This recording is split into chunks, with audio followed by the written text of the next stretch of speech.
अभी तक हमने बेसिक इनपुट आउटपुट स्टोरेज वगैरह के दो पार्ट पढ़े, पार्ट 1 और पार्ट 2। अब हम खास चीज़ें पढ़ेंगे जो नई एडवांस इसमें आई है, जैसे ठीक है ना। उसमें अपना जैसे पहला टॉपिक है विंडोज़ 10 के बारे में, ये तीसरा पार्ट है। तो अपन विंडोज़ 10 के बारे में पढ़ेंगे। विंडोज़ 10 में क्या खास खास बातें हैं जो पहले के नहीं थी, या इसमें जो एक्स्ट्रा फीचर्स है वो अपन पढ़ेंगे। सबसे पहले कोई भी पहले फीचर अभी हो, बूटिंग किसको बोलते हैं? Booting, booting process. बूटिंग का मतलब ये होता है कंप्यूटर को चालू करने की प्रक्रिया होती है, उसको बूटिंग बोलते हैं। और बंद करने की प्रक्रिया को क्या बोलते हैं? Shut down. बंद करने को शट डाउन बोलते हैं और चालू करने को बूटिंग कहते हैं, है ना। कंप्यूटर में जो ऊपर आप चालू करते जो पहली स्क्रीन आती है उसको क्या बोलते हैं? डेस्कटॉप। डेस्कटॉप। और नीचे सबसे नीचे पट्टी आती है जिसमें स्टार्ट मेन्यू होता है, टाइम दिया होता है, घड़ी दी होती है, उसको बोलते हैं टास्क बार। तो ये कुछ शब्द अगर आपको पूछा जाए तो आप बता सकते हो उसमें। और ऊपर जो छोटे छोटे आइकॉन होते हैं कि वहाँ आपने डायरेक्ट पेंट खोल दिया, वर्ड खोल दिया, उनको बोलते हैं आइकॉन। जो छोटे छोटे चिन्ह होते हैं ना जहाँ से अपन डायरेक्ट प्रोग्राम को खोल सकते हैं, उनको बोलते हैं आइकॉन। और अगर आपकी फाइल का नाम है, आपने कोई शॉर्टकट बनाया है कि फाइल अंदर जाके जगह बाहर से डायरेक्ट आप खोल सको, तो उसको बोलते हैं शॉर्टकट। शॉर्टकट। तो ये कुछ बेसिक शब्द है जो इसमें पूछे जाते हैं विंडोज़ 10 में, ठीक है। अब इस विंडोज़ 10 में क्या क्या फीचर्स है वो अपन पढ़ते हैं।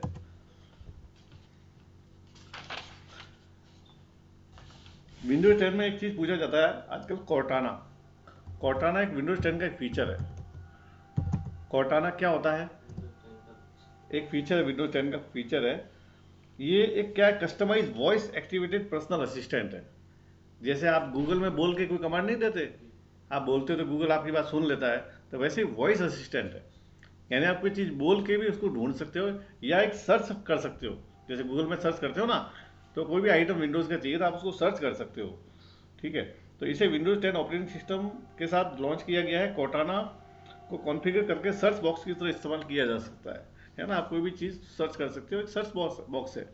या गूगल एक पर्सनल असिस्टेंट समझ लो, वॉइस असिस्टेंट जो आपकी वॉइस को भी समझता है। तो एक कोर्टाना का हमेशा कई बार पूछा जाता था, इसको आप याद रखना। बाकी आपकी किताब में दिया हुआ सारा डिटेल। एक है रिसाइकिल बिन। रिसाइकिल बिन क्या होता है? ये हर एक विंडोज में फीचर होता है। जब आप कोई फाइल डिलीट करते हो तो तुरंत वो फाइल रिसाइकिल बिन में जाती है। जैसे आप डस्टबिन कैसे होती है, ऑफिस में बैठे हो, टेबल के नीचे डस्टबिन है, तो आपने कोई कागज़ काम का नहीं है तो उसको डाल दिया डस्टबिन में, तो रिसाइकिल बिन में जाती है। कभी कभार क्या होता है कि आपसे गलती से कोई फाइल डिलीट होगी, तो आप रिसाइकिल बिन से वापस भी फाइल को ला सकते हो।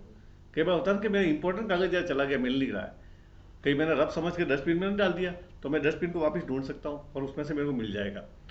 तो जब आप कोई फाइल डिलीट करते हो तो पहले जाती है डस्टबिन में, जो डेस्कटॉप पे उसका आइकॉन होता है।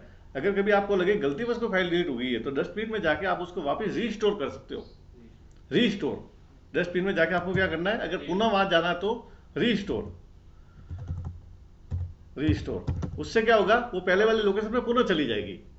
और एक कि नहीं, आपने देखा कि क्लियर है, मेरे को ये फाइल चाहिए ही नहीं, आपने 10 फाइलें डिलीट की, चाहिए ही नहीं, और आपको रिसाइकिल बिन को भी खाली करना है, तो आपको करना है एम्प्टी रिसाइकिल बिन।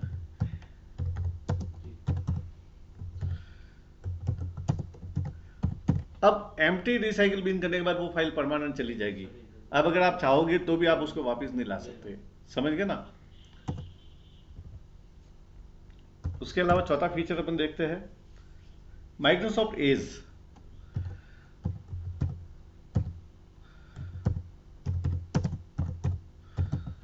ये एक चौथा फीचर है, ये नया नहीं है। पहले विंडोज के साथ आता था इंटरनेट एक्सप्लोरर, अब उसी को नाम बदल के इन्होंने क्या कर दिया है, माइक्रोसॉफ्ट एज कर दिया है। पहले जो विंडोज एक्सप्लोरर आता था ना, पहले पुराने कंप्यूटर में, ओल्ड नाम क्या था, इंटरनेट एक्सप्लोरर,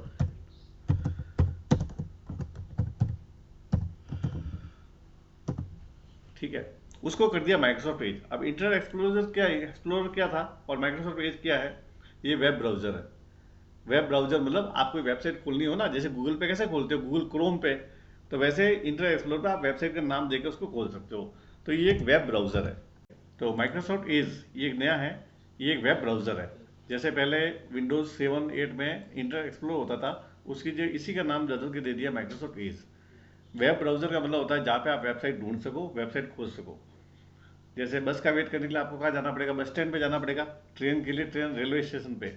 वैसे अगर आपको वेबसाइट खोलनी है तो उसके लिए आपको कौन सा प्रोग्राम चालू करना पड़ेगा, जो वेब ब्राउजर, उसको बोलते हैं वेब ब्राउजर। तो जिसमें एक एग्जांपल है माइक्रोसॉफ्ट एज, जो माइक्रोसॉफ्ट कंपनी का विंडोज 10 के साथ ही आता है। उसमें जाकर आप वेबसाइट का नाम टाइप कर सकते हो। इसके अलावा भी विकल्प है जो विंडोज के अंदर नहीं है, ये इंटरनेट एक्सप्लोर इसी का नाम है। अभी ये हो गया है माइक्रोसॉफ्ट एज, जो पहले इंटरनेट एक्सप्लोर था। अगर आप पूछा पुराना पूछा जाए तो इंटरनेट एक्सप्लोरर वो भी वेब ब्राउजर ही है, ठीक है, ध्यान रखना। मैं इसको हटा देता हूँ। ये अब इसका नाम हो गया वेब माइक्रोसॉफ्ट एज, ठीक है। पहले था क्रोम, ठीक है, अभी भी होता है, गूगल का है। मोजिला फायरफॉक्स, ये भी वेब ब्राउजर है जहाँ पे आप वेबसाइट खोल सकते हो। नेट स्केप नेविगेटर, तो आपको एग्जाम्पल पूछे तो आप ये दे सकते हो, ठीक है। इनके अंदर अपन वेबसाइट खोल सकते हैं, इनको बोलते हैं वेब ब्राउजर, जहाँ पे कोई भी वेबसाइट खोली जा सके। कई बार क्या होता है, कोई वेबसाइट होती है किसी के कंपेटेबल नहीं है तो वो दूसरे वेब ब्राउजर में खुल जाती है, कोई मोजिला में खुल जाती है, कोई गूगल में खुल जाती है, कोई इंटरनेट एक्सप्लोर में खुलती थी, ठीक है, अभी माइक्रोसॉफ्ट एज में खुल सकती है। और कोई उसमें सपोर्ट नहीं करती है तो दूसरा वेब ब्राउजर अपने को करना पड़ता है। मल्टीपल डेस्कटॉप, ये भी विंडोज 10 का एक फीचर है, मल्टीपल डेस्कटॉप।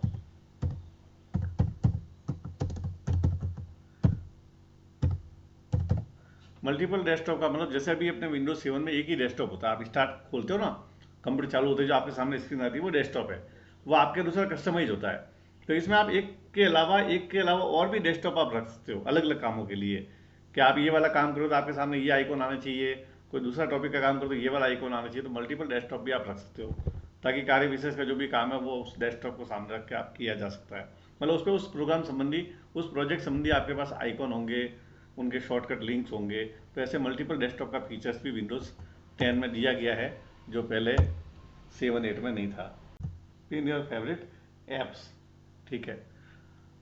पिन करना मतलब क्या होता है कि कई बार आपके जो मनपसंद प्रोग्राम होते हैं ना, उनको आप पिन कर सकते हो, ठीक है, आपके फेवरेट ऐप्स को। पिन मतलब जब भी आप स्टार्ट मेन्यू खोलोगे तो पहले वो दिखेंगे जो आप बार बार खोलते हो।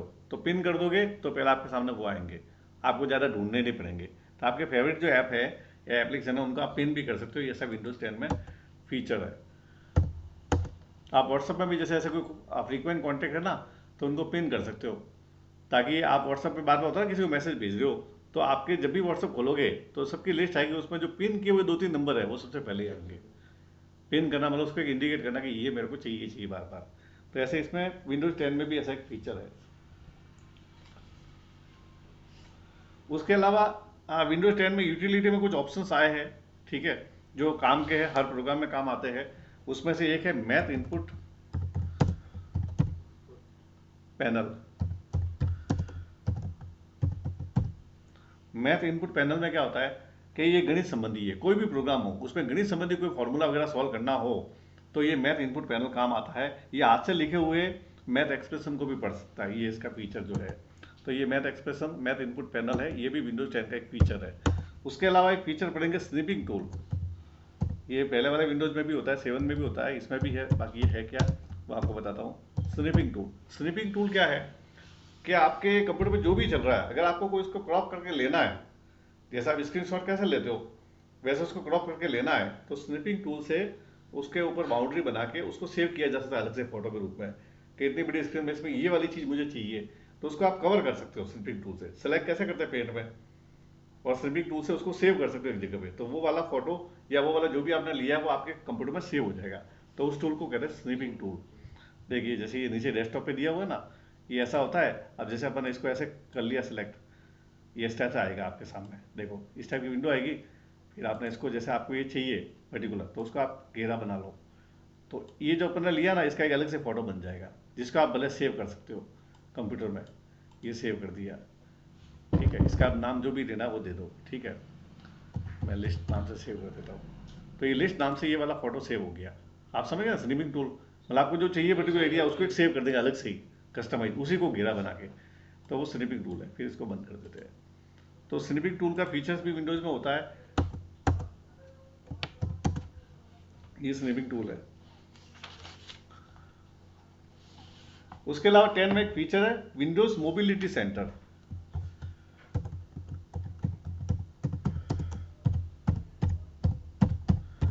विंडोज मोबिलिटी सेंटर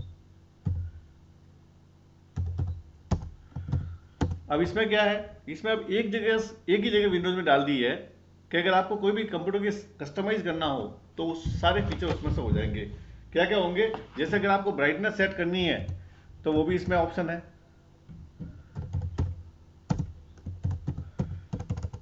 ब्राइटनेस समझते हो ना, उसमें उजाला करना हो, अंधेरा करना हो तो ब्राइटनेस इससे सेट हो जाएगी। आपको कंप्यूटर के स्पीकर में वॉल्यूम सेट करना है, आप गाना वाना सुन रहे हो तो आप क्या फीचर होना चाहिए, तो वो भी विंडोज़ में जाके ये फीचर आप सेट कर सकते हो, केवल विंडोज़ मोबिलिटी सेंटर में जाके। तो वॉल्यूम भी आप इसमें सेट कर सकते हो। आपको बैटरी स्टेटस देखना है तो वो भी इसमें आप देख सकते हो कि बैटरी कितनी चार्ज है, कितनी क्या है, क्या चल रहा है अभी बैटरी का स्टेटस।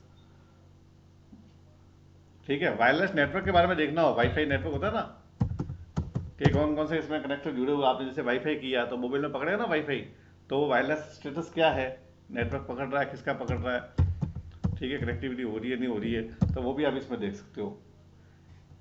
ठीक है, रोटेशन, रिजोल्यूशन नहीं, रोटेशन। क्या आपको स्क्रीन कैसी चाहिए, ओरिएंटेशन उसका, मतलब सीधा चाहिए तो उसको क्या बोलेंगे, पोर्ट्रेट, और आड़ा चाहिए तो उसको बोलेंगे लैंडस्केप। जैसे अपन पढ़ते हैं ना पेज सेटअप में कि पेपर कैसे छापना है, सीधा छापना है खड़ा तो पोर्ट्रेट, आड़ा चाहिए तो लैंडस्केप। जैसे अभी जो स्क्रीन दिख रही है वो आपको आड़ी दिख रही है, मतलब छोटा भाग ज़्यादा है ना, तो इसको बोलेंगे लैंडस्केप, और खड़े में होता तो पोर्ट्रेट। जैसे मोबाइल आप खड़ा करके देखते हो, कई फिल्म आप पोर्ट्रेट पे देखते हो, कई लैंडस्केप पे देखते हो। ठीक है, तो वो रोटेशन, स्क्रीन रोटेशन भी इससे होता है। ठीक है, और इसमें सिंक सेंटर की भी फीचर होता है। सिंक सेंटर मतलब दो फाइलों को आप सिंक कर सकते हो। सिंक मतलब आप मोबाइल में आप नंबर सेव करते हो ना, तो पूछता है आपसे आपको किस में सेव करना है, जीमेल में सेव करना है कि मोबाइल में करना है, सिम में करना है। अब मोबाइल में आपने सेव किया और आपके पास दूसरा मोबाइल है उसमें भी वही जीमेल कर रहे हो आप, तो दोनों नंबर सिंक हो जाते हैं। मतलब किसी और जीमेल में नंबर सेव किया तो आपके फ़ोन में आ जाएगा। आप नया मोबाइल नंबर बदलोगे ना, नया फ़ोन डिवाइस, तो उसमें उस जीमेल को आप कर दोगे ना, वो सारे नंबर आ जाएंगे जो पुराना फ़ोन में सेव थे, सिंक। तो ऐसे कई फाइल हम सिंक कर सकते हैं, कई फाइल में है हमने लिखा कुछ भी, अब दूसरी फाइल के साथ सिंक कर दिया तो वो डेटा उसमें अपडेट हो जाएगा। दूसरी फाइल में कुछ नया ऐड किया तो पहली फाइल में अपडेट हो जाएगा, उसको बोलते हैं सिंक करना। सिंक करना मतलब दोनों में उसका बराबर हो जाएगा, data SIM to SIM copy हो जाएगा। तो ऐसा सिंक फीचर भी इसमें है। तो इसमें आप सिंक के स्टेटस को देख सकते हो, नया सिंक चालू कर सकते हो, ठीक है, सिंक पार्टनरशिप को सेटअप कर सकते हो, अथवा सिंक सेटिंग में बदल भी सकते हो, बदलाव भी कर सकते हो। इसके अलावा इसमें एक फीचर होता है डिस्क क्लीनअप। ठीक है, जो मैंने पहले वाली थ्योरी में बताया था, यूटिलिटी में, सॉफ्टवेयर वाले टॉपिक में, डिस्क क्लीनअप। डिस्क क्लीनअप क्या होता है, क्या समय समय पर कंप्यूटर में कोई अननेसेसरी फाइलें होती है उसको हटाते रहो, उसको बोलते हैं डिस्क क्लीनअप। मोबाइल में भी ऐसे कई फीचर आते हैं, सॉफ्टवेयर भी आते हैं। तो डिस्क क्लीनअप कमांड का प्रयोग कंप्यूटर सिस्टम में अनावश्यक फाइलों को हटाने के लिए किया जाता है, जैसे टेम्परेरी फाइल है, इंटरनेट कैश फाइल है, या अनावश्यक प्रोग्राम है। ठीक है, इससे डिस्क का स्पेस थोड़ा बढ़ जाता है, अननेसेसरी फाइलें हट जाती है। कई प्रोग्राम खोलते हैं तो बहुत सारी फाइलें अननेसेसरी बन जाती है, तो वो टूल है डिस्क क्लीनअप। डिस्क डीफ्रैगमेंटर, उसमें क्या होता है, इस कमांड का प्रयोग हटाई गई फाइलों का स्पेस एक तरफ करने के लिए किया जाता है। फाइलों का स्पेस एक तरफ करने पर सिस्टम की परफॉर्मेंस बढ़ जाती है। जो आपने पहले डिस्क क्लीन में फाइलें हटाई है उसका स्पेस खाली कर देगा, साथ में जो डिलीटेड फाइल पड़ी है वो भी हटा देगा, तो उससे आपकी स्पीड परफॉर्मेंस बढ़ जाएगा सिस्टम का। अब फाइल क्या होती है और फोल्डर क्या होता है। फाइल क्या होती है आप समझते हो ना, आप जो डॉक्यूमेंट लिख के बनाते हो वो फाइल है। एक डॉक्यूमेंट हो सकता है, एक्सेल की शीट हो सकती है, पेंट की फाइल हो सकती है, कोई भी वो फाइल है। और दूसरा है फोल्डर। फोल्डर क्या होता है, फोल्डर आपने जो फाइलें कहाँ पे रखी है, फाइल को रखने का जगह, वो फोल्डर है। फोल्डर पे आपने पढ़ा नहीं जाता। जैसे आप कोई चीज़ें अलमारी में रखते हो ना, तो अलमारी आपका एक फोल्डर है, आपका स्कूल बैग है वो एक फोल्डर है, वो फोल्डर है। अब फोल्डर के अंदर भी सब फोल्डर होता है, फोल्डर के अंदर फोल्डर होता है, उसको क्या बोलते हैं, सब फोल्डर। जैसे खाने के अंदर खाना होता है, आपने एक अलमारी ली लोहे की, अब वो तो ऊपर से तो एक है, एक अलमारी, लेकिन खोलोगे तो उसमें 4 खाने हैं, तो एक फोल्डर के अंदर कितने, 4 सब फोल्डर हो गए। या दीवार में अलमारी नहीं बनाते थे पहले, दीवार में ही, तो वो एक फोल्डर है, और फोल्डर के अंदर भी 3 अलमारी है, उसके अंदर भी 3 छोटे छोटे अलमारी है, तो वो सब फोल्डर हो गए। कई बार सब फोल्डर में 2 और फोल्डर है, तो फोल्डर में फोल्डर, फोल्डर में फोल्डर, तो मेन है उसको फोल्डर बोलेंगे, और बाकी उसके अंदर है उसको सब फोल्डर बोलेंगे, है ना, उप फोल्डर उसका वो। और एक होता है ड्राइव। ड्राइव क्या होता है, अपनी जो हार्ड डिस्क होती है ना, उसको सी ड्राइव बोलते हैं। सी और डी और अलग अलग पार्टीशन में बांटी हुई होती है, तो वो सी ड्राइव है। क्या है? C drive. फिर उसका एक और पार्टीशन होता है डी ड्राइव, तो उसको बोलेंगे डी ड्राइव। इस टाइप से ये है ड्राइव। आप समझ गए? अब एक कई बार ऐसा प्रश्न आता है पथ, ठीक है, कि उसमें आप उसको बताओ क्या है। जैसे मैं लिखूं एफ एम, एफ एम एक डायरेक्टरी है, ठीक है, डायरेक्टरी भी बोलते हैं फोल्डर को। इसमें लिखा है इंडिया,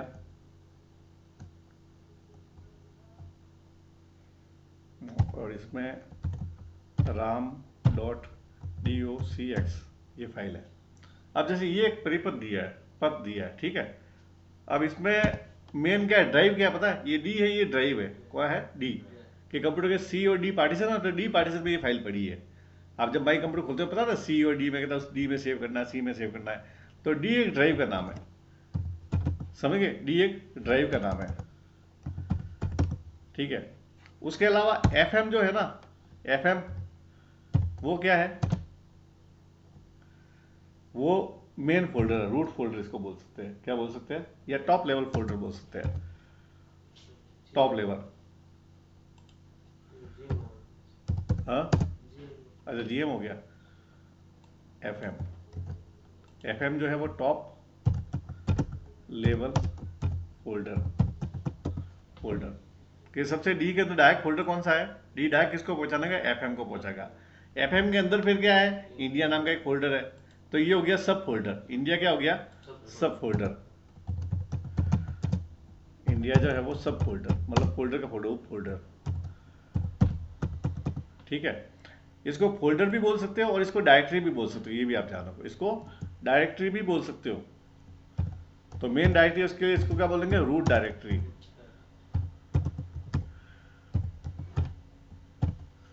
जैसे मेन अर्थ है, अर्थ के ऊपर एक पौधा पेड़ है, तो उसकी जड़ होती है ना, उस रूट से उसके ऊपर ब्रांचेस निकलेगी, बहुत सारी शाखाएं, तो शाखा उसके सब फोल्डर समझ लो। समझ गए ना? तो रूट डायरेक्टरी बोल सकते हैं, सब फोल्डर। और जो ये फाइल है, जो राम डॉट डी ओ सी एक्स है, ये क्या है? ये एक फाइल है, ठीक है। ये एक फाइल है, और किसकी फाइल है? एम एस वर्ड की फाइल है, ठीक है। वर्ड फाइल है, मतलब इसमें कुछ डॉक्यूमेंट लिखा होगा, क्योंकि इसके पीछे डी ओ सी एक्स लग रहा है। एक्सटेंशन से क्या अपन फाइल की पहचान कर सकते हैं कि फाइल कौन सी होगी। बताया ना कई बार, जब वर्ड एक्सेल बताया है, तो वर्ड के पीछे लगता है डी ओ सी एक्स, एक्सेल के पीछे लगा एक्स एल एक्स, ठीक है, एक्स। पावर पॉइंट की फाइल होती है पीपीटी एक्स, तो उसे पहचान होती है कौन से प्रोग्राम की फाइल है। तो ये राम नाम की फाइल है, जो एम एस वर्ड की फाइल है ना। तो समझ गए कि डी ड्राइव में पड़ी है। डी ड्राइव में मेन जो रूट डायरेक्टरी है या रूट फोल्डर है, मेन फोल्डर वो एफ एम है, और उसका सब फोल्डर इंडिया, उसके अंदर डायरेक्ट फाइल आपको मिल जाएगी राम की। तो ऐसा कई बार प्रश्न पूछा जाता है, एक एड्रेस देके इसमें सब फोल्डर कौन सा, फाइल कौन सी है, रूट डायरेक्टरी कौन सी है, तो आप बता सकते हो। बाकी जो एसेसरीज है विंडोज़ की, उसमें कैलकुलेटर का फंक्शन होता है, जिसमें आप डेटा कैलकुलेट कर सकते हो। नोटपैड प्रोग्राम होता है, पेंट होता है, वर्डपैड होता है। आपको पता है जो आप फर्स्ट बेसिक में सीखते हो, तो ये सारे प्रोग्राम होते हैं। जैसे नोटपैड में कोई नहीं, सभी में होते हैं, नोटपैड वर्डपैड ये सब में होते हैं। विंडोज 7 में भी है, 10 में भी है, शुरू के वर्जन से भी था। कुछ फीचर्स कोर्टाना वगैरह है वो 10 में ही होते हैं। हाँ, कोर्टाना है, ये जो माइक्रोसॉफ्ट एज है ये न्यू फीचर है, बाकी सब में होते थे। मोबिलिटी वाला है, ये न्यू फीचर है ना। तो ये कुछ इसमें पूछे जा सकते हैं कि क्या क्या है फंक्शन। और एक और ये न्यू फीचर आया है जो पहले नहीं था, वो है फोल्डर को लॉक करना, फाइल या फोल्डर को लॉक करना, ये न्यू फीचर है, ठीक है।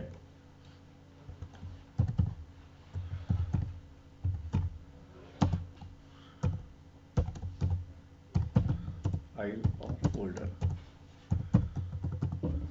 तो विंडोज 10 के अंदर हम किसी फाइल या फोल्डर को पासवर्ड देकर लॉक कर सकते हैं कि वो फाइल या फोल्डर कोई खोले नहीं। जैसे डी में आपने कोई पर्सनल फाइलें रखी है कि आप दूसरों को नहीं दिखाना चाहते, तो उसको पासवर्ड से लॉक कर सकते हो।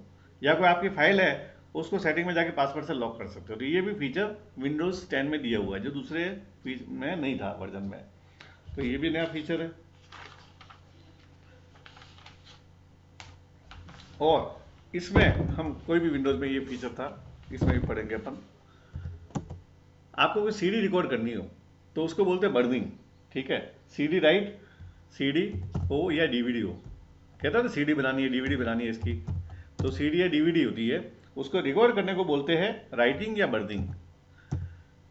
राइटिंग भी बोलते हैं, राइटिंग मतलब लिखना, मतलब रिकॉर्ड करना, या उसको बर्निंग भी बोला जाता है, सीडी बर्न करना। तो इसके अंदर हम कोई भी सीडी या डीवीडी के अंदर कोई डेटा लेना हो ना, तो वो भी कर सकते हैं। तो उसको क्या बोलते हैं, सीडी राइटिंग या सीडी बर्निंग।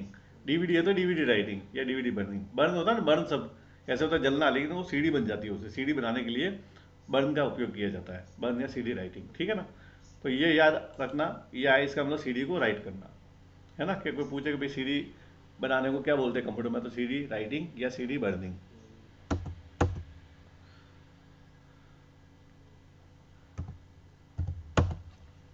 और हम हमारे लैपटॉप या डेस्कटॉप को अगर किसी लोगों को प्रेजेंटेशन दे रहे हैं, जैसे मैं आपको प्रेजेंटेशन दे रहा हूँ, तो आपके उस कंप्यूटर को बड़ी एलईडी स्क्रीन से ज्वाइन कर सकते हो। तो ये भी फीचर विंडोज़ में होता है। आप अपनी स्क्रीन को डुप्लीकेट कर सकते हो, एक्सटेंड कर सकते हो, प्रोजेक्टर के साथ जोड़ सकते हो, ठीक है। तो अपन यूजिंग स्क्रीन या प्रोजेक्टर, इस फंक्शन का भी इसमें प्रयोग कर सकते हैं। तो इससे आप, जैसे मैं लैपटॉप के साथ एक और बड़े मॉनिटर में आपको पढ़ा रहा हूँ, तो इसके साथ बड़ी स्क्रीन लग सकता है, बड़ा टीवी एलईडी, ठीक है। या इसके साथ प्रोजेक्टर भी लग सकता है। प्रोजेक्टर जैसे सिनेमा हॉल में कैसे होता है, बड़े पर्दे पे दिखता है ना, प्रोजेक्टर क्या है, आगे उसका प्रतिबिंब बनेगा बड़ा, तो बड़ी दीवार पे वगैरह उसका बड़ा डिस्प्ले, फुल डिस्प्ले होगा वो प्रोजेक्टर मशीन। तो वो भी इसके साथ जोड़ी जा सकती है। कैसे जोड़ेंगे, या तो वीजीए केबल के जरिए जोड़ेंगे या एचडीएमआई के जरिए, ठीक है, एचडीएमआई, उसके जरिए आप बड़ी स्क्रीन को जोड़ सकते हो इसमें। अब हमारा नेक्स्ट पॉइंट है पीडीएफ। पीडीएफ का पूरा नाम होता है पोर्टेबल डॉक्यूमेंट फाइल। जब बहुत सारे अपने पास पेजेज होते हैं और उसको अपन एक फाइल के रूप में बनाना चाहते हैं, जैसे बहुत सारे फोटो है और एक ही फाइल में अपने को चाहिए, तो अपन पीडीएफ फाइल बनाते हैं। या जैसे एमएस वर्ड में कोई फाइल बनाई है, 3-4 पेज की फाइल है, उसकी भी अपन पीडीएफ फाइल बना सकते हैं, ताकि उसको कोई चेंजेस नहीं कर सके। तो इसका पूरा नाम है पोर्टेबल डॉक्यूमेंट फाइल। और बहुत सारे पेजेस को एक करने के लिए अपन पीडीएफ बनाते हैं उसकी, या कोई word file, excel file, PowerPoint file से भी पीडीएफ बना सकते हैं। आपको क्या करना है, सेव एज करना है, सेव एज के अंदर फॉर्मेट रखना है पीडीएफ, जो सेकंड ऑप्शन होता है। पहले फाइल का नाम देते हो, फिर उसका फॉर्मेट है पीडीएफ, तो वो एक पीडीएफ बन जाएगी। पीडीएफ से ये होता है कि उसमें कोई चेंजेस नहीं कर सकता। जैसे वर्ड की फाइल को तो एडिट कर सकते हैं, लेकिन उसकी पीडीएफ बना दी तो आप उसको एडिट नहीं कर सकते। अब पीडीएफ फाइल खोलने के लिए आपको एक सॉफ्टवेयर की जरूरत पड़ती है, जिसका नाम है एडोब एक्रोबेट रीडर। कई बार आप मोबाइल में पीडीएफ, आपके अगर सॉफ्टवेयर नहीं है, आप पीडीएफ फाइल आएगी तो आप खोल नहीं सकते। जब आप एडोब एक्रोबेट रीडर डालोगे, इंस्टॉल करोगे, तो ही वो फाइल खुल सकती है। तो कंप्यूटर हो या मोबाइल हो, एडोब एक्रोबेट रीडर की जरूरत पड़ती है। ये पीडीएफ फाइल को रीड करने के लिए काम आता है। कई बार इसका क्वेश्चन भी आया हुआ है।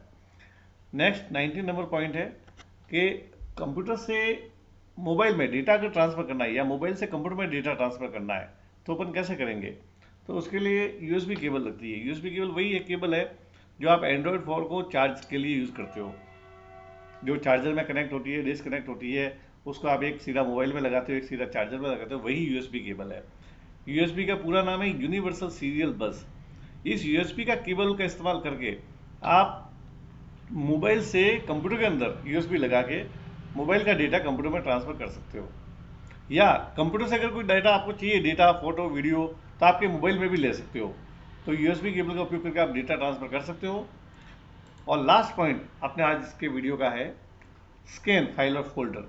किसी भी फाइल फोल्डर को स्कैन कैसे करते हैं। अब स्कैन क्यों करेंगे, हमें आजकल खतरा है कि कई बार हमारे कंप्यूटर या मोबाइल में वायरस आ जाता है। तो वायरस की प्रोटेक्शन के लिए अगर आपके कंप्यूटर में एंटीवायरस लगा हुआ है, जैसे एग्जांपल है, ये वायरस, एंटीवायरस का नाम है क्विक हिल टोटल सिक्योरिटी। ये एक एंटीवायरस है जो हमारे कंप्यूटर की वायरस से सुरक्षा करता है। ऐसे बहुत सारे वायरस, एंटीवायरस प्रोग्राम है, जैसे एनपीए भी है, क्विक हिल है, ऐसे बहुत सारे कंपनियों के अलग अलग सॉफ्टवेयर है। तो अगर आप एंटीवायरस लगाते हो, तो जब भी आप अपने लैपटॉप में या अपने कंप्यूटर में, डेस्कटॉप में कोई पेन ड्राइव डालोगे या किसी अन्य मोबाइल से कनेक्ट करोगे, कोई डेटा ट्रांसफर करोगे, तो पहले उस फाइल को या उस फोल्डर को पूरा स्कैन करेगा कंप्यूटर। स्कैन करेगा, उससे पता चलेगा उसके अंदर कोई वायरस है तो फिक्स हो जाएगा, डिलीट हो जाएगा, और आपके कंप्यूटर के अंदर वो वायरस आने नहीं देगा। ठीक है, तो आपको शुभकामना है कि आप RSCD का एग्जाम बहुत अच्छी तरह से देवे। हो सकता है इसके बाद भी मेरा एक वीडियो आवे, तो वो भी आप जरूर देखिएगा, और पहले के वीडियो भी आप घुमा घुमा के देखिएगा। जो क्वेश्चन पेपर मैंने भेजे वो भी आप देखिएगा अच्छी तरह से।